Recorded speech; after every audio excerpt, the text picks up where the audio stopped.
আসসালামু আলাইকুম মাই YouTube family, কেমন আছেন সবাই? আই হোপ সবাই ভালো আছেন। আলহামদুলিল্লাহ, আমরাও সবাই ভালো আছি।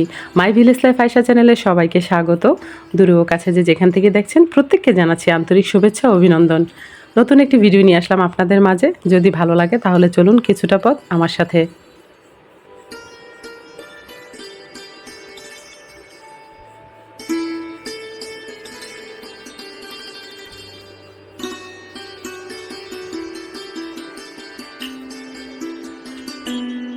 বহুদিন পর আজকে পরোটা বানাবো। প্রতিদিন একটা জিনিস খেতে খেতে একঘেয়েমি হয়ে যায়, তাই না বলুন?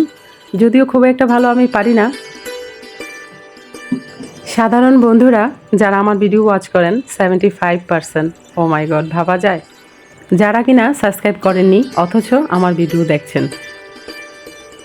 আপনাদের কাছে রিকোয়েস্ট, প্লিজ সাবস্ক্রাইবটা করুন। আমাকে তো দেখছেনই, তাহলে সাবস্ক্রাইবটা কেন করছেন না বুঝতে পারি না। তো আপনাদের অসংখ্য ধন্যবাদ মন থেকে। 25% যারা কিনা সাবস্ক্রাইব করেছেন, কতটা পার্থক্য বুঝতে পারছেন? যখন আমি দেখছি আমার খুব কষ্ট লাগতেছে যে এতগুলো মানুষ আমাকে দেখেন, রেগুলারলি ওয়াচ করেন, এতটা পার্সেন্ট আসে, কিন্তু আমাকে সাবস্ক্রাইব করছেন না। জানি না কেন করছেন না। তবে একটা গল্প মনে পড়ে গেল। আমি যখন ছোট ছিলাম, ছোট না, মোটামুটি ভালো বুঝি, তখন দীপু নাম্বার 2 ছবিটা হয়। ছবিটা আমার বেশ পছন্দের ছিল। চাকরির সুবাদে বিভিন্ন জায়গায় পোস্টিং হতো দীপুর বাবার। তেমনই এক জায়গায় নতুন পোস্টিং হওয়ার পর নতুন এক ফ্রেন্ড হয়। ফ্রেন্ড তখনও ওর ছিল না। তো ওর স্কুলের এক ক্লাসমেটকে দেখে ওর বাবাকে যে বলল ওকে আমার একদমই ভালো লাগে না, বিশ্রী দেখতে, বিভিন্ন বর্ণনা দিল ওর ভালো না লাগার। তখন দীপুর বাবা ওকে বলল, দীপু, এখন তো তুমি তাকে দেখতে পাচ্ছ না, তাই এতগুলা ওর কথা বললে নেগেটিভ। যখন ওকে তুমি ভালোবেসে ফেলবা তখন তার নেগেটিভ জিনিসও তোমার পজিটিভ মনে হবে, তার অসুন্দর জিনিসগুলো তোমার অনেক ভালো লাগবে এবং পছন্দ করবে। আসলেই সত্য, আমাদের জীবনেও কিন্তু তাই। জীবন নাটকের থেকেও নাটকীয়। আর যে কিবরিয়ার ডায়লগটা দিয়ে দিলাম। মেয়ে উঠে গিয়েছে ঘুম থেকে আমার পরপরই, কিন্তু ছেলেরা ঘুমাচ্ছে। তো পরোটাগুলো বানিয়ে রেখে দিব, যদি ওরা ঘুম থেকে উঠে খেয়ে নেবে। বন্ধুরা, আজকের ভিডিওটা দেখার রিকোয়েস্ট রইল। কারণ কি, 21 বছর আগের একটা ফার্নিচার আমার একদম নষ্ট হয়ে গিয়েছিল প্রায়। সেই ফার্নিচারটা বার্নিশ টার্নিশ করে আজকে নতুনের মতো চকচক করে তুলবো ইনশাল্লাহ। তো সেই ভিডিওটাই আজকে থাকছে, আর সবাইকে দেখার আমন্ত্রণ রইল। আর এখনও পর্যন্ত যারা দেখছেন নিশ্চয়ই ভিডিও ভালো লেগেছে। যদি ভালো লাগে তাহলে প্লিজ একটি লাইক দিন। আর যারা নতুন আমার ভিডিও ওয়াচ করছেন, যদি ভালো লাগা হয় তাহলে সাবস্ক্রাইব করার অনুরোধ রইল। আর যারা অলরেডি এই কাজটা করেছেন তাদের অসংখ্য ধন্যবাদ, এবং সবাইকে my YouTube family, I love you so much. পরোটার সাথে ডিম ভাজি দেবো আমি, যেন ওদের ভালো লাগে। আর যাদের ভালো না লাগবে তাহলে রাতের কিছু গোস্ত ছিল, অল্প একটু, মানে গ্রেভিটা আছে আর কি, তো সেটা নিয়ে খেয়ে নিবে। অনেকেই বলে থাকেন ভালোবাসাটা ঠিক খাবার থেকে শুরু হয়। কতটা সত্য সেটা আমি জানি না, তবে এটা বিশ্বাস রাখি, দিন শেষে সকালবেলা যদি আপনি মানে দিনের সবটা বেলাতে ভালো ভালো খাবার পান, খাবার সামনে থাকে, তো ভালোই লাগে, খারাপ না। আমার তো ভীষণ ভালো লাগে, কিন্তু আমার করে দিতে হয়, কেউ তো আমাকে করে দেয় না। তবে হ্যাঁ, আমার ফ্যামিলিতে যেহেতু ওরা ইউজ টু হয়ে গেছে, খাবার সামনে থাকে সব সময়, কিন্তু তারপরে অবজেকশন থাকে, আমি বেড়ে বেড়ে ওদের খাওয়াই না। আমি এই জায়গায় ব্যর্থ, আসলে বেড়ে বেড়ে খাওয়ানো আমার জন্য সম্ভব না সব সময়। মাঝে মাঝে স্পেশাল দিন হলে সেটা করি, কিন্তু বেশিরভাগ টাইমই আমি টেবিলে রেখে দিই আর ওরা খেয়ে নেয়।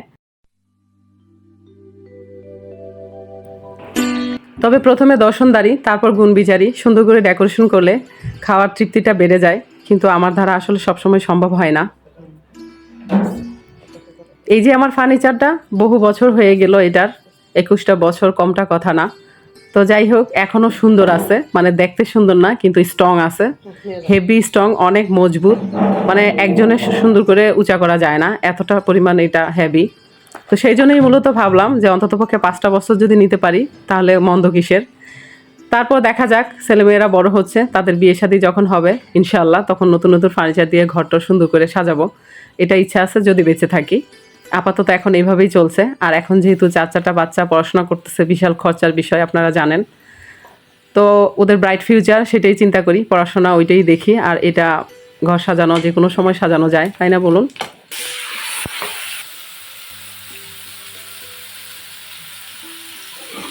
এবার চলে আসলাম দুপুরের রুটিনে।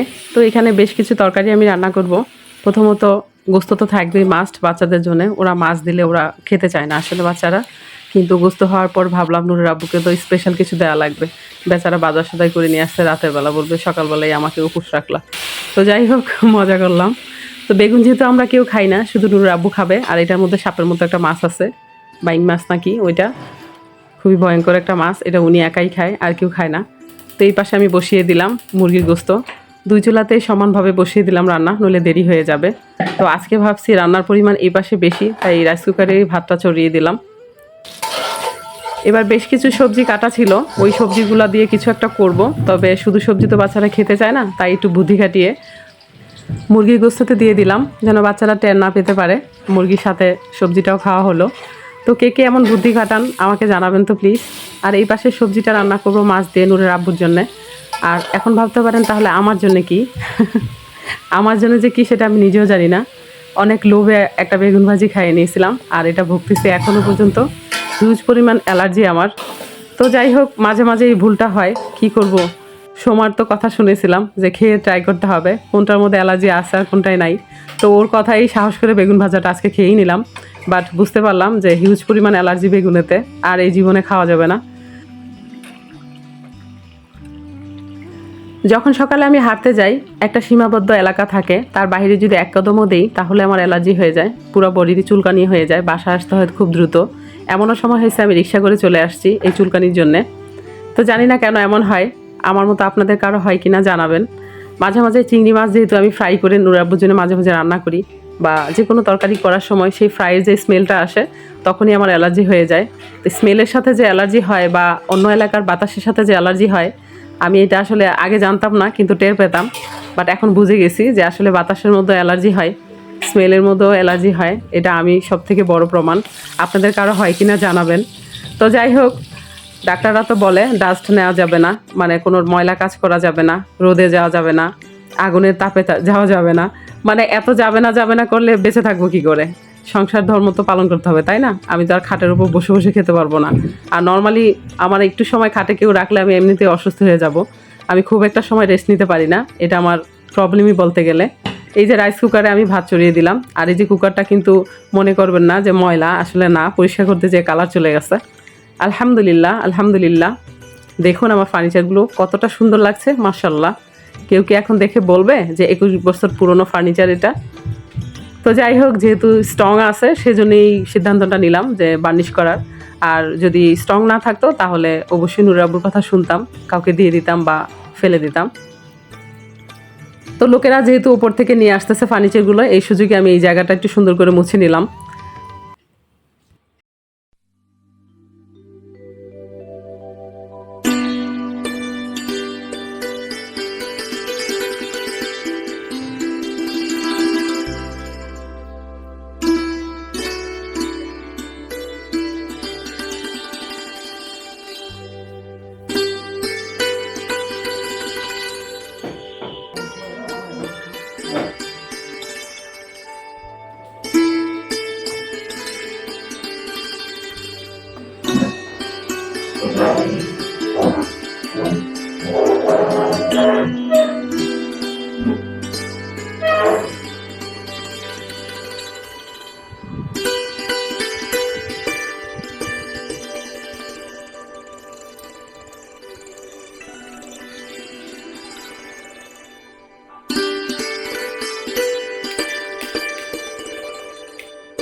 এবার যে র্যাক্সিনটা কিনে নিয়ে আসলাম মার্কেটে, যেয়ে সেদিন তো দেখালাম আপনাদের, তো সেই র্যাক্সিনটা বিছিয়ে নিব।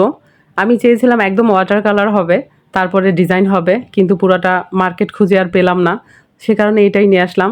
যদিও লালের মধ্যে একটা অনেক সুন্দর একটা র্যাক্সিন ছিল, কিন্তু আমি এবার চাচ্ছি লাল থেকে একটু বেরোতে। তো বন্ধুরা, আমার ভিডিও যদি আপনাদের ভালো লেগে থাকে তাহলে অবশ্যই লাইক কমেন্ট শেয়ার করবেন, পাশে থাকা বেল আইকনটি ক্লিক করে দিবেন যেন নেক্সট ভিডিও পোস্ট করার সাথে সাথে নোটিফিকেশনটি পেয়ে যান। ভালো থাকবেন, সুস্থ থাকবেন, নিরাপদে থাকবেন, পরিবারকে সময় দিবেন, আর অবশ্যই পজিটিভ থাকবেন। আজকের মতো এখানেই রাখছি, দেখা হবে নতুন কোনো ভিডিওতে। আল্লাহ হাফেজ।